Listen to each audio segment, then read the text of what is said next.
প্রতিটা স্থানে, প্রতিটা অফিসে, আদালতে, গার্মেন্টে 5 ওয়াক্ত নামাজের টাইম দিতে হবে, কোরআন তেলাওয়াত করার সুযোগ দিতে হবে। না হলে ওই ফ্যাক্টরির মিলের টাকা করবে না, অফিসের চাকরি চলবে না। 5 ওয়াক্ত নামাজের টাইম দিতে হবে, না হলে আমরা রাস্তার মোড়ে মোড়ে, অফিস আদালতে স্লোগান জারি করে দেব। ঠিক কিনা মুসলমান? সবাই মুসলমান আমরা চাই, নামাজের স্লোগান কেউ চাই না। নামাজ চলবে, মুসলমান আমি। আফসোস হয় আমি মুসলমান, আমি কালিমা পারি না, রুকুর তাসবিহ পারি না, সেজদা তাসবিহ পারি না, সূরাতুল ফাতিহা পারি না। আমার কবর আমার কি হবে? আরে কবরের জন্য তো কেঁদেছে এক মহিলা। আপনি আমি কতটুকু চেষ্টা করেছি। হাসান বসরি বড় আল্লাহর ওলি ছিলেন। এলাকার ভিতরে সব থেকে ভালো দিনদার পরহেজগার মহিলা ছিল রাবিয়া বসরি। হাসান বসরি যে বিয়ে প্রস্তাব দিছে, রাবিয়া বসরি বলে যে আমি আল্লাহর ওলিরে বিয়ে করতে পারি, কিছু শর্ত আছে। কয় কি শর্ত? কয় আল্লাহর ওলিরে যায় কয়েন যে কবরে যাওয়ার পরে, শোয়ার পরে নাকি মানুষগুলো হাঁটে চলে আসবে, রাবিয়া বসরির কাছে নাকি ফেরেশতা আসবে, 3টা প্রশ্ন করবে, মান রাব্বুকা ওয়া মা দীনুকা ওয়া মা নবিয়ুকা। রাবিয়া বসরির প্রশ্নের উত্তরগুলো কি আল্লাহর ওলি বলে দিবে নাকি রাবিয়া বসরিকেই বলতে হবে? দ্বিতীয়বার বলেছে তোমার আল্লাহর ওলিরে বইলো রাবিয়া বসরি নাকি কবরে যাবে, যাওয়ার পরে নাকি একটা হাসরের মাঠ কায়েম হবে, স্থান থাকবে 2টা, জান্নাতের আর জাহান্নামের। রাবিয়া বসরি কি জান্নাতের কাতারে থাকবে নাকি জাহান্নামে থাকবে, এটা তোমার আল্লাহর ওলিরে বলে দিতে বলিও। আর একটা বলেছে রাবিয়া বসরি নাকি পুলসিরাত পার হবে, 30 বছরের রাস্তা, এইভাবে উঠানো 30 বছর, সোজা 30 বছর, লাভানো 30 বছর। মুমিন নেককার ব্যক্তি নাকি চোখের পলকে পার হয়ে যাবে। আমি রাবিয়া বসরি কি চোখের পলকে এই 30 বছরের পুলসিরাতের রাস্তা পার হতে পারবো কিনা আল্লাহর ওলি যদি বলে দিতে পারে, আমি আল্লাহর ওলিরে বিবাহ করব। আল্লাহর ওলি ডাইকা বলছে, রাবিয়া তুমি একজন মহিলা মানুষ, তোমার কাজ হলো স্বামীর সাথে ঘর সংসার করা, সন্তান আদি লালন পালন করা। তোমার এত কঠিন প্রশ্ন আর কঠিন শিক্ষা, আর কিভাবে এত ভাবার টাইম পাও? আমি ভাবি না, আমারে ভাবাই। আমি কাঁদি না, আমারে কাঁদাই। কয় কে তোমারে কাঁদাই? কয় আমার কবর আমারে কাঁদাই। আমি যখন রাবিয়া বসরি ঘুমাইতে যাই, বালিশ তখন আমারে ধাক্কা মেরে বলে, রাবিয়া কেন ঘুমাইতেছ? তোমার কবর কি তুমি রাত্র যাপন করবা?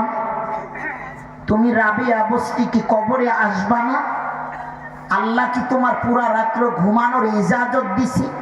রাবিয়া বসরি তুমি কি কোরআন পড়ো না, তাফসীর পড়ো না, অর্থ পড়ো না? তুমি কি আল্লাহর ইবাদত করবা না রাবিয়া? আমি কাঁদি না, আমার কবর আমারে কাঁদে।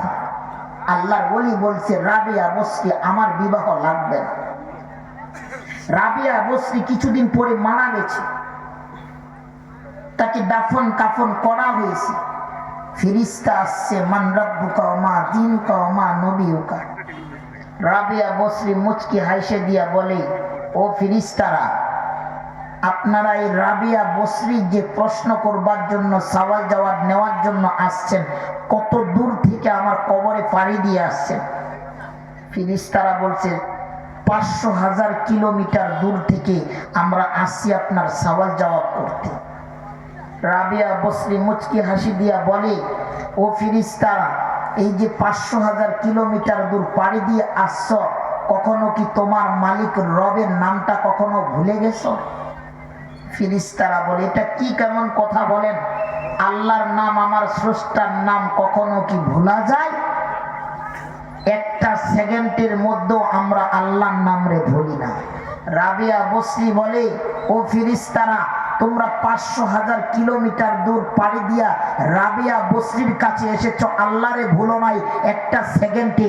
আর আমি রাবিয়া বসরি দুনিয়ার মাটি থেকে শুধু নিচে এসেছি, আমি কেমনে রাবিয়া বসরি, আমার আল্লাহ আমার মাওলায়ে কারিমের নামটা কেমনে ভুলি? এটা একটু বইলা দেখাও তো, কেমনে ভুলি?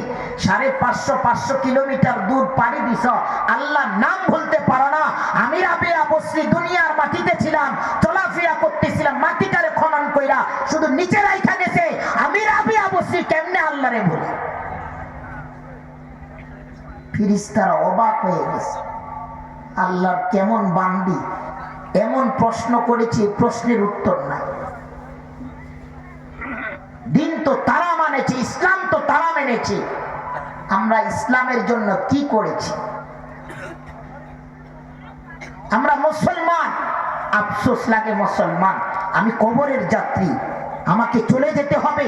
এ দুনিয়া আমার থাকবার জায়গা নয়, এ দুনিয়ায় আল্লাহ আমাকে মেহমান পাঠাইছে, এ দুনিয়া আল্লাহ আমাকে পাসপোর্ট ভিসা লাগে একটা মেয়াদ দিয়া দিছে, 30 বছর, 40 বছর, 50 বছর, 60 বছর, 70 বছর, 10 দিন, 20 দিন, এতদিন মেয়াদ লাগায় পাঠায়া দিছে। আল্লাহ পাক মেয়াদ যখন শেষ হবে আপনাকে আমাকে টান দিবে। আল্লাহ বলে ক্ষমতা দেখাও, রক্তের পাওয়ার দেখাও, জোহতারি দেখাও, চেয়ারের গরম দেখাও। আরে গরম যদি দেখাইতে চাও, পাওয়ার যদি দেখাইতে চাও, আমার পাওয়ার গুলো খেয়াল করো, আমি আল্লাহ কেমন পাওয়ারি। তোমার কাঁচা চুলগুলো আমি পাকায়া ফেলবো, ঠেকাইলে তোমার চুলগুলো কাঁচা রাইখা দেখাও। আমি আল্লাহ তোমার এই 32টা দাঁত একটা একটা করে ট্রান্সফার করে নিয়ে যাব, ক্ষমতা থাকলে তুমি একটা দাঁত ধরে রাখো। আমি আল্লাহ তোমার টান টান যুবকের চেহারাগুলো বিদ্ধ করে দেব, চামড়াগুলো ঝুলিয়ে দেব, পারলে তোমার চেহারাগুলো টান টান করে রাখাতে খাইয়ে দাও। আমি আল্লাহ তাআলা তোমাকে শেষ বয়সে নয়, চেংরা বয়সে প্যারালাইজ দিয়ে দিব। ঘরের ভিতরে বাথরুম, চাইলে তোমার এতটুকু শক্তি নাই এই বাথরুম থেকে হাইটা তোমার ঘরে আসবা, এতটুকু ক্ষমতা নাই। কারে ক্ষমতা, পাওয়ার দেখাও, কিসের রক্তের গরম দেখাও। আরে গরম যদি দেখাইতে হয় আল কোরআনের সাথে করো, আল কোরআন শিখায়া দেখাও। আল্লাহ তাআলা বলেছে দুনিয়ার সব থেকে ইলম বাদ দিয়ে আল কোরআন পড়ো। আল্লাহ তাআলার ঘোষণা, সব থেকে বড় ইলম অর্জন করে ফেলেছো। কোরআনের জন্য কতক্ষণ টাইম দিয়েছো? কখনো দিতে পারে নাই। আপনারা আমরা সবাই জানি হাসান বসরি রহমতুল্লাহ নাম, হারুন রশিদের নাম তো সবাই জানি, ঠিক কিনা? বাদশাহ হারুন রশিদ, এই বাদশাহ হারুন